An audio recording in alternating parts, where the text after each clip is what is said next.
Welcome back, family. Today, we're going to get into Mike Epps. But before we do that, if you haven't noticed, you can now become a member on the page. You can now enjoy custom badges and custom emojis unique to only us, starting at just $1.99. Now with that out the way, let's get right into it.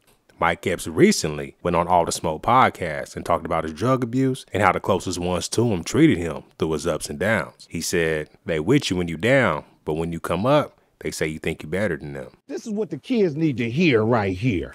You want to hear some? That's some you need to hear.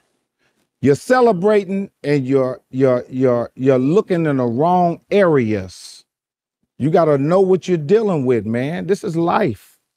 You know what I'm saying? If don't nobody teach you, life itself is going to teach you. It'll whoop your ass and make you humble, calm you down, settle you down. It'll do all of that to you. Talking like you've been through it. I've been through, I've been on drugs. I've been through hell. You know what I'm saying? I did most of the movies on cocaine. All About the Benjamins. I used to sit in Ice Cube's trailer in the morning and be crying, tears. He like, Mike, wipe your face, man. You a king, nigga. Stop doing this shit to yourself. I'm sitting there wiping myself because I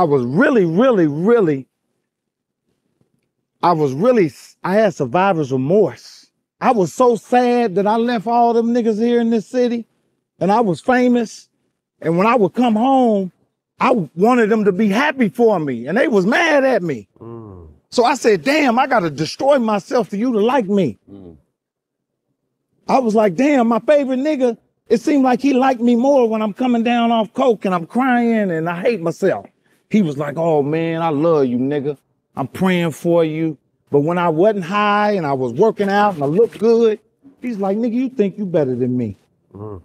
I said, nigga, how is my success a reflection of your failure? And that's what happens to the kids. They around here killing themselves, trying to fit in with somebody who's up. That's the truth. Now, I'm a comedian. We supposed to be laughing. I've been laughing the whole time.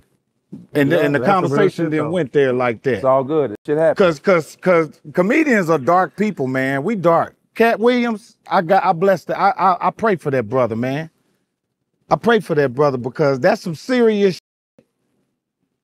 The shit that he did on that podcast, man, we better hope all the people that he said ain't no killers. Cause he ain't gonna know who hit him. They got money. They know niggas. It just take one of them to wake up in the morning and say, you know what, that's it. He also went on to talk about his possible role of playing Richord Pryor that fell through, saying he didn't get the job because he wouldn't sleep with Richard's widow. You were in possible talks to play Eddie Murphy, or Richord Pryor, right? Yeah, I was gonna play Richord Pryor, man, and then his wife, I didn't screw his wife, his ex-wife, and she got mad. You're not gonna play Richard. You didn't spank this ass. I said, nope, I ain't playing Richord Pryor then. Ooh, shit. Oh, she gonna sue me for this. You're going to people's court, nigga. People's court. People's court. I ain't Don't.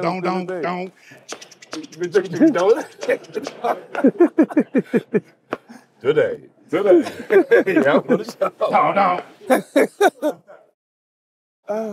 Yeah, man, but I, you know what? It was I went to Richord Pryor's funeral, man, and none of his friends got up there and talked about him.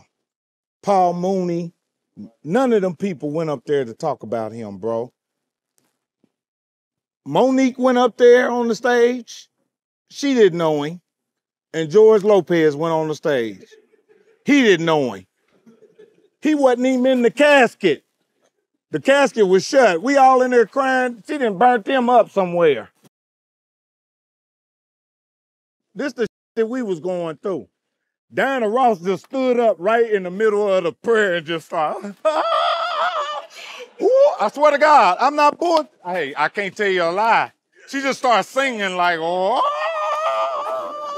She had a big ass hat with a net on her.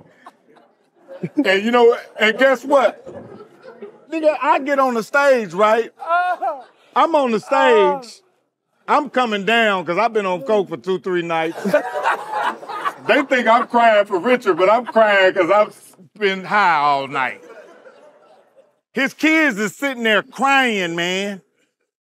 So when I seen his kids crying, I start crying because it just made, I'm like, damn, that's their dad. Let me tell you something, bro. The lady told me that night, you're not ready to play Richard. I said, fuck you, bitch. I'm gonna kiss my motherfucking ass. I sit up here. But you know what I told him, though? You know what I told her? No, I'm gonna tell you some real shit. I'm gonna tell you what I told her, Steve and Matt. I told her, look here. Steven. I love Richord Pryor. I love him to death. But my kids don't know who he is. But the little motherfuckers know me. So I'm the motherfucking, as good as Richord Pryor was, he was a bad motherfucker. These kids, they know who the hell Mike Epps is. And that's my OG, I love him. But the time is moved on. So if you go see a Richord Pryor movie with me in it, you're going to see Mike Epps play Richord Pryor. Right.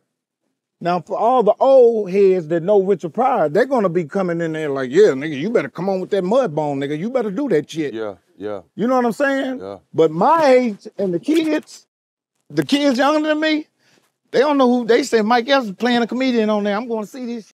And she responded, you're just ghetto. You simply aged out. And last, she called him a bad imitation.